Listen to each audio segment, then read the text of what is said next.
Très chers amis de la pizza, bien le bonjour! Bienvenue aujourd'hui pour une nouvelle vidéo où je suis très content de pouvoir vous proposer le test de cette chose-là qui est le module gaz pour le Oni Karoo 16. En effet, le Karoo 16, c'est un four qui à l'origine fonctionne avec du bois, des bûchettes, du charbon, mais vous pouvez le convertir au gaz grâce à ce module. Pendant le Black Friday, il y avait des réductions qui étaient plutôt intéressantes et j'en ai profité pour acheter ce module sur le site de Oni. Aujourd'hui, qu'est-ce qu'on va voir dans cette vidéo? On va voir comment ça se monte, combien de temps le four met à chauffer, est-ce que les résultats obtenus sont aussi bien que ce qu'on peut avoir quand on utilise le bois et le charbon, est-ce que ça peut remplacer éventuellement un Code A16 qui est lui 100% à gaz? Bref, on va faire quelque chose de vraiment exhaustif et vous allez avoir la réponse à toutes ces questions. Si le module gaz vous intéresse, je vous mets un lien dans la description. Si vous passez par ce lien, eh bien merci à vous, ça permet de faire grandir la chaîne. Allez, trêve de blabla, on passe tout de suite à la vidéo. Juste une dernière précision, dans la vidéo parfois vous allez me voir avec un gant bleu. En effet, je me suis enlevé un petit bout de doigt en cuisinant. Bref, tout va bien, mais j'ai dû mettre un gant pour des questions d'hygiène et ce genre de choses. Donc ne vous étonnez pas si vous me voyez avec un gant bleu dans la vidéo. Allez, trêve de blabla, cette fois on attaque vraiment. On va passer au contenu de la boîte et au montage du module gaz sur notre Karoo 16. Allez, c'est parti, petit unboxing de notre module gaz. On va voir ce qui est contenu dans le carton et on y trouve globalement une clé Allen qui va nous permettre de visser, dévisser, monter, démonter le module gaz. Les deux vis qui vont venir pour, au cas où en secours si vous perdez les vis de base qu'il y a sur le four. Et bien évidemment, notre module gaz qui se compose comme suit, avec un bouton qui va permettre de moduler le gaz et un piezoélectronique qui va déclencher l'étincelle sur l'électrode et qui va permettre de faire prendre la flamme, et le détendeur, toujours le même chez Oni, un détendeur qui va se brancher sur une bouteille de propane de 37 millibars, donc c'est toujours pareil, c'est la même bouteille que vous voyez dans toutes mes vidéos. Et on va passer maintenant au montage du module gaz sur le four. Alors vous allez voir, c'est très simple, on prend la clé Allen, on dévisse tout simplement nos deux vis, on retire le module de base qui sert pour le bois et on vient insérer le module gaz à l'intérieur qui vient se mettre directement sur les vis. On n'a plus qu'à revisser. Très franchement, c'est fait en 10-15 secondes, c'est ultra rapide, ultra facile. On vient connecter le tout, le détendeur sur la bouteille ici de propane de 5 kg dont je vous parlais précédemment. Une fois qu'on a fait ça, on retire le bouchon qu'il y a sur la cheminée et le four est prêt en fait. Avec la porte fermée, on n'a plus qu'à envoyer. Donc on tourne gentiment le bouton, ça fait venir le gaz, le piezo se déclenche, la flamme, elle, immédiatement également se met en marche et le four va rentrer en chauffe. Donc vraiment rapide, facile, efficace. Je vous mets ici un accéléré qui vous permet de voir à quelle vitesse monte le four. Donc on est sur un x30, mais on voit que le four atteint 400 degrés en à peu près 11 minutes. Donc attention, c'est la température dans le four. Pour que la pierre réfractaire soit prête à utiliser, comptez bien 25 à 30 minutes. Surtout qu'au moment où j'ai tourné la vidéo, dehors il faisait une température quand même plutôt fraîche, aux alentours des 13-14 degrés. Donc faites bien attention à ça, c'est la température de la pierre réfractaire qui importe toujours. Ici, je prends donc la mesure de ma pierre et on voit que je suis à peu près aux alentours des 400 degrés au centre de la pierre et la première chose que je vais faire, ça va être de réduire ma flamme pour ne pas que celle-ci vienne en fait lécher ma pizza et brûler le dessus.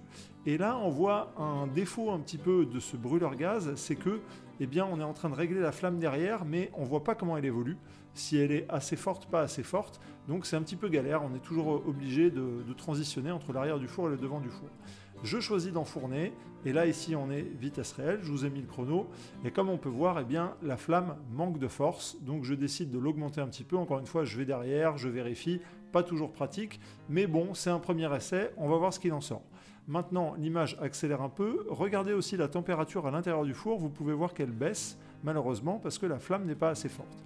Je décide au bout d'une quarantaine de secondes de rentrer avec ma pelle, donc toujours pareil, je fais chauffer la pelle et ensuite je rentre tout doucement pour ne pas déchirer le dessous de ma pizza, et en la tournant, qu'est-ce qu'on voit? Eh bien on voit que la pâte effectivement a bien gonflé, mais qu'elle est un petit peu trop crue, elle n'a pas cette coloration comme on peut avoir quand on a vraiment une flamme qui est bien maîtrisée, et pour autant, eh bien, le dessous de ma pizza a cuit. Donc qu'est-ce que je choisis de faire? Je choisis de terminer la cuisson sur ma pelle à pizza, en maintenant ma pizza un tout petit peu surélevée. Ainsi, je vais colorer mes bords sans cramer le dessous de ma pizza. Je sors cette toute première pizza qui est faite avec le module gaz. On peut la voir ici dressée avec du basilic, du jambon de Parme. Elle a vraiment des belles couleurs, ça fait super plaisir. Et comme on peut voir, malheureusement, elle est un petit peu crue. On va regarder quand même le dessous pour voir la cuisson. Bon, ça aurait pu mériter un petit peu plus de cuisson, mais c'est pas trop mal. Bref, je ne suis pas super satisfait de mon premier essai, donc je décide de continuer à laisser chauffer le four, pierre réfractaire à 470 degrés. J'envoie une seconde pizza. Cette fois, la flamme est un petit peu plus présente, un petit peu plus violente. Et comme on peut voir, la pizza gonfle bien, elle cuit un petit peu mieux que la première. Et au bout d'1 minute 30, cette fois, je vais sortir une belle pizza fumante. On regarde ici le résultat. C'est mieux que la première pizza en termes de cuisson, mais on a cette espèce de couronne un petit peu de brûlé, si on pourrait dire, sur le dessus de la pizza, qui malheureusement est dû au fait que la flamme était un petit peu violente. Bref, c'est mieux que la première, mais c'est pas idéal. Et si on regarde le dessous, par contre, là on est bien. Regardez d'ailleurs le soleil qui traverse la pizza, ça donne des très jolies couleurs. On va en profiter pour regarder ces pizzas, comment c'est fait à l'intérieur, parce que je sais que vous êtes des gourmands et que vous attendez ça. Et on peut voir ici qu'on a des belles alvéoles. On est sur une pâte qui est hydratée à 70%, une biglia. Regardez-moi ça, le soleil qui passe à travers, comme les vitraux d'une cathédrale. Vraiment, j'adore quand ça fait ça. C'est très joli, c'est très esthétique, mais bon. J'ai envie de faire mieux, donc on passe au round 2 en semaine 2. Et là, cette fois, le four a chauffé pendant une bonne demi-heure. Et je vous invite à regarder la température sur le four. On est à environ 452 degrés. Là, j'ai choisi que ma flamme était bien réglée. Et malgré que j'ai bien réglé ma flamme, on peut voir que la température diminue. Donc c'est vraiment un facteur qu'il va falloir qu'on prenne en compte quand on va utiliser le brûleur gaz. C'est parti, je vais enfourner ma pizza. Donc cette fois, une biga à 70%, mais avec une hydratation un petit peu moindre. Et on peut voir que la pizza gonfle bien. La cuisson se passe vraiment bien. Et là, je suis plutôt satisfait de moi pour mon premier essai de cette semaine 2. Regardons un petit peu cette pizza. Je pense que là, on est quand même pas mal. Je vous laisse admirer ça. Comme vous pouvez le voir, on a une pizza qui est bien gonflée, on a des belles couleurs. On a une pâte qui est pas cramée sur le dessus, qui est bien colorée. Pour le moment, c'est la pizza que j'ai le mieux réussi avec le module gaz. Et vraiment, elle est top. On va regarder un petit peu le dessous pour admirer la cuisson. Encore une fois, je vous rappelle, c'est la première pizza que j'enfourne sur cette seconde session. Et ça va, elle est pas trop mal cuite, vraiment pas trop mal. Donc bon, je suis plutôt satisfait. Une petite photo et on repart. Je vous montre ici la seconde pizza qui a été cuite pour cette seconde session de cuisson. On arrive ici donc sur la fin de la cuisson de cette pizza. Je lui fais faire une petite danse pour terminer de la colorer et on va aller regarder encore une fois les résultats. Et voilà, vous voyez que celle-là, elle est un petit peu moins bien réussie, mais elle n'est pas trop mal. Le dessous est bien cuit, mais on a globalement une pizza qui est un petit peu plus cuite d'un côté que de l'autre, mais bon, c'est pour chipoter. Le résultat est quand même sympatoche, même si, bon, je préfère quand même la cuisson avec le bois. Là, on peut regarder toujours pareil les alvéoles. Je sais que ça vous fait plaisir et que ça me fait plaisir aussi. Regardez-moi ça, le soleil qui rentre à l'intérieur, cet effet un petit peu de vitrail. C'est super sympa. On a une pâte qui est bien aérée, bien réussie, donc on voit qu'on a des très beaux résultats avec ce module gaz, et quand même, ça, c'est ce qui nous fait plaisir. Admirez-moi ces couleurs. Et voilà les amis, on arrive désormais proche de la fin de cette vidéo et on va maintenant parler donc vraiment des avantages et inconvénients de notre brûleur gaz pour le Karoo 16. Qu'est-ce qu'on peut dire de ces avantages et de ces inconvénients? Vous l'avez vu, au niveau du résultat, clairement, ça ne va pas remplacer un four à gaz type le Coda 16. Vous obtiendrez vraiment des résultats meilleurs et plus facilement sur la cuisson gaz avec le Coda 16. Cependant, une fois que vous avez appris à vous servir du module gaz, vous pouvez obtenir des résultats intéressants.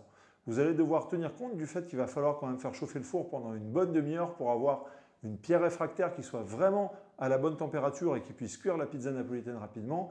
Également, vous l'avez vu, c'est un petit peu délicat de régler le thermostat qui se trouve à l'arrière du four pour avoir la bonne flamme. Si le thermostat est à fond, la flamme est vraiment trop présente, elle va brûler votre pizza directement assez rapidement après que vous l'avez enfournée. Donc il va falloir réduire un petit peu cette flamme, mais pas la réduire trop, parce que si on la réduit trop, comme vous l'avez vu, le four a tendance à descendre très rapidement en température. Ou alors, si la flamme n'est pas assez présente, elle ne va pas cuire comme il faut les bords de notre pizza et on risque d'avoir une pizza qui est soit un petit peu blanche, soit juste cramée sur le dessus.